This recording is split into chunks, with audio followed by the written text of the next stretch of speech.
So as we all know, it's been quite a turbulent couple years with, I think 2 years ago, none of us could have predicted the challenges that we faced during the past couple of years. Of course, paramount, the pandemic, and then I think here in the US, a reawakening to racial inequity. Over the pond, Brexit, the Northern Ireland Protocol, and of course, most recently, the crisis in Ukraine. So my question for you all is to be prognosticators, what do you think is going to be the next issue, unforeseen issue, that the youth of today are going to face in the coming years? So, Jim, you want to tee off on this one? Get this on. Yeah, you know, I think, thank you very much. It's pollen season, so I'm like, I just make sure the voice holds up long enough to do this. What I would have said, 2 years ago, and what I say today are really are slightly different. First, I would say, we're really at a tipping point in a lot of ways in the world, and I come at it through the lens of a large multinational business, and I would say, clearly the supply chain issues that we're facing. So, I mean, all of us buy things, all of us do things, and we don't really think about it. But actually now we actually have to think about it. We have to think about where does raw material come from? What goes into products that are gonna be available or unavailable? And so I think for me, having an awareness of that and having an understanding of that requires study, and it requires reading, and it requires really having a depth around what is actually, where do all these things come from and how they flow together.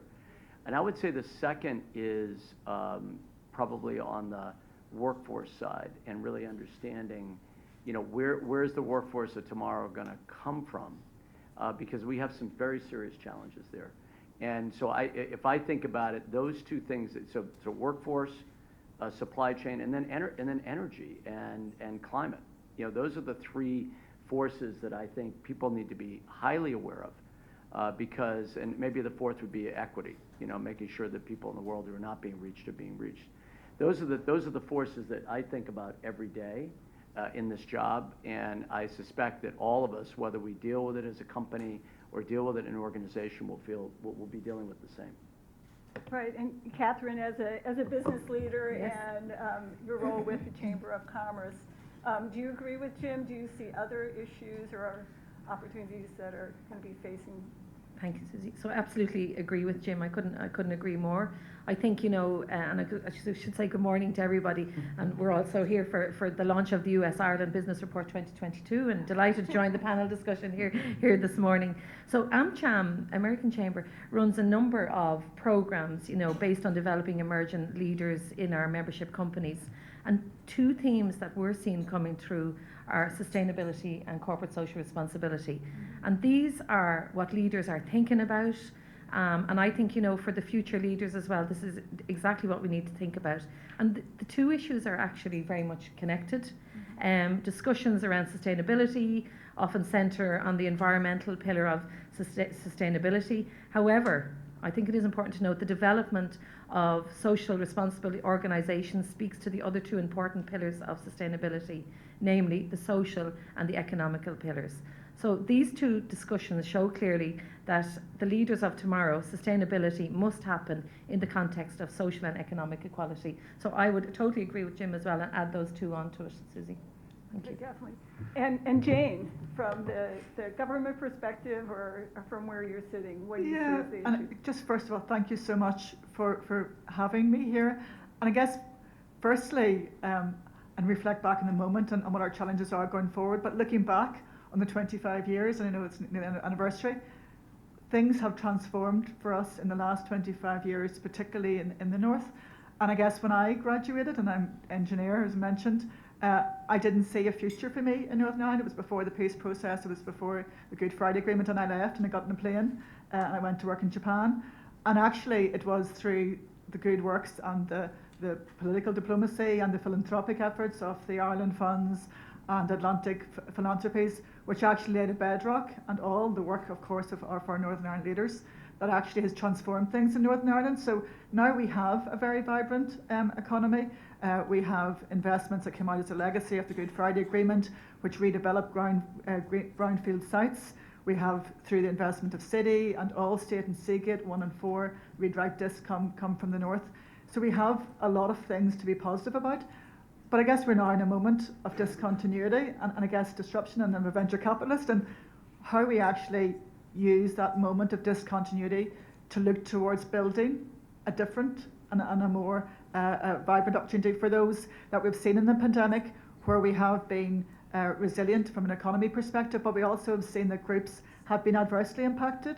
People from under 25s, women, people of those socially economically disadvantaged.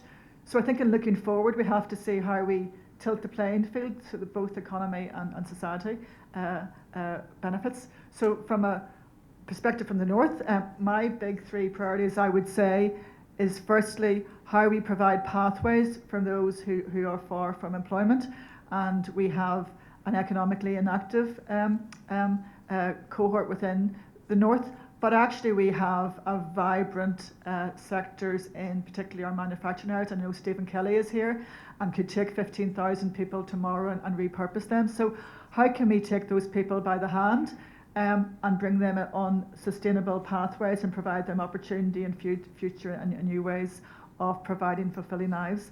And I think those are long term, so the ambitions, those cannot be solved in a number of years. They need to be long term, 10-year strategies. I think the other piece is, and you mentioned it as well, our trajectory to sustainability and green growth. And I think for Northern Ireland, we have a dependency on agri, which is a challenge in terms of meeting net zero carbon. But we are such a resilient economy, and we are makers and engineers. So how we can actually leverage that expertise. We built Thompson's dry dock, for the largest dry dock in the world for a boat that had never been imagined to be built. So that was the scale of our ambition, and I think we can leverage that to solve some of the big green technology and trends as well. And then I think the third area is the area of health inequalities, and where I was born in North Belfast to where I now live is a bus ride. You die 7 years younger as you travel from that if you're a man. So those things can't actually be solved in the health department, and they can't be solved in the end of the system. They need to be early years interventions. So I would say for the leaders out here, and I see them here coming through the Washington programme, those for me would be the big missions, and they need to be 10-year, long-term sustainable, because that will actually build on all the brilliant work that has been done and provide a better future and platform for all the people that we serve. Great. Well, people always say, you don't see it